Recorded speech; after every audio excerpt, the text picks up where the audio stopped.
G'day, guys. I'm a human, and that means that sometimes I get a bit peeved or annoyed when I don't get like praise that I think that I deserve.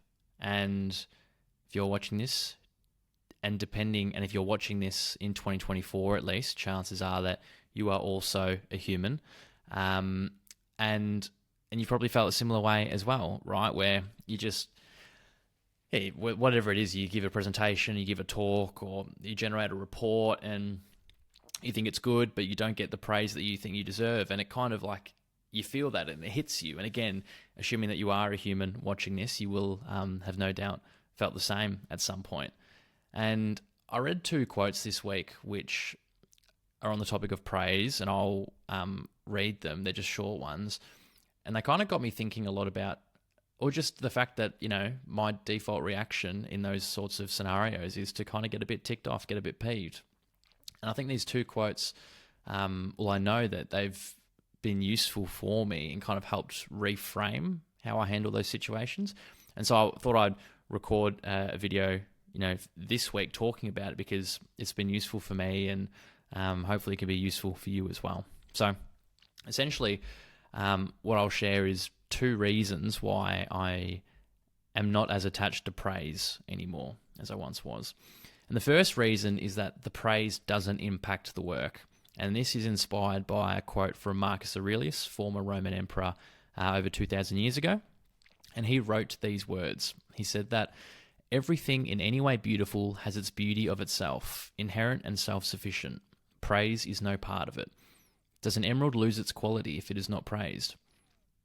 And I think he's bang on the money here. Essentially what Marcus Aurelius is saying is that something that's beautiful, like the fact that it's beautiful, has got nothing to do with whether it gets praised or not. Like an emerald is beautiful, whether or not you praise it. It makes no difference what you say about the emerald. It doesn't lose its quality based on that.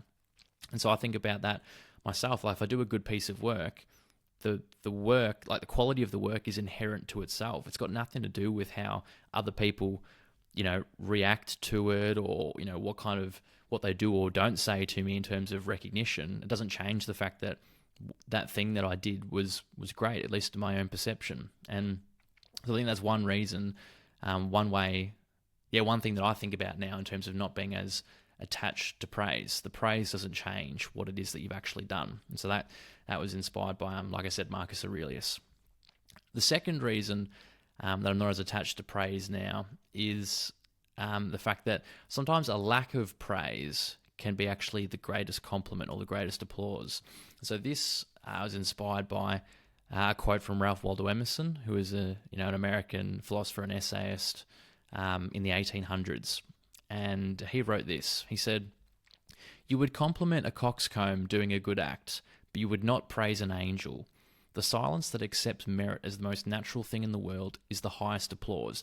Now, a coxcomb, I had never heard of it. I had to Google it. It's essentially someone who is like vain and conceited.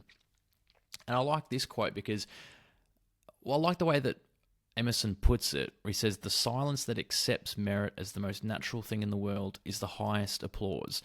Like sometimes you're not going to get the praise that you think you deserve, but it's because to that person who's not giving you that praise, it's just the most natural and normal thing ever. Like, oh yeah, so-and-so smashed that report, they nailed that presentation, like expected that. That's what they always do. And therefore it's not a big hoorah, let's applaud and that sort of thing. It's just the most natural thing in the world. And I like the analogy that Emerson uses as well, where he says that you wouldn't praise an angel because an angel just does angel shit, right? And you wouldn't feel the need to applaud an angel every time it did a good thing because that's just what an angel does. And so I like these two reasons, again, from different sources, for not being as attached to praise. So like Marcus Aurelius talking about, an emerald doesn't lose its quality if it's not praised. It's still got the quality of an emerald. And then what Ralph Waldo Emerson says, that you wouldn't praise an angel. Sometimes silence is the highest merit or the highest applause that somebody could give you. And I think these two very simple ideas have personally helped me with my relationship to praise, where they're two separate things that you can think about. Next time I give a presentation or come up with an idea or whatever it might be, where I feel like I don't get the praise that kind of my natural human, is it animalistic? I don't know, kind of inner self wants me to get, I'll go back to these two things. I'll go back to, well, whether or not someone praises me for it doesn't change the work that I did. If I think it was good work, then it's still good work. And perhaps it's possible that the reason somebody isn't giving me that praise is because I've just kind of reached the level of what they expect from me anyway.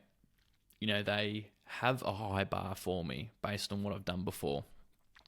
And so I just wanted to share those two things because they've been very helpful for me. And who knows, they could be useful for you, or maybe it could be a complete hogwash and you wasted however many minutes of your life. But I hope that those are two ideas that can help you next time you're not getting the praise that you feel like you might deserve. Cheers.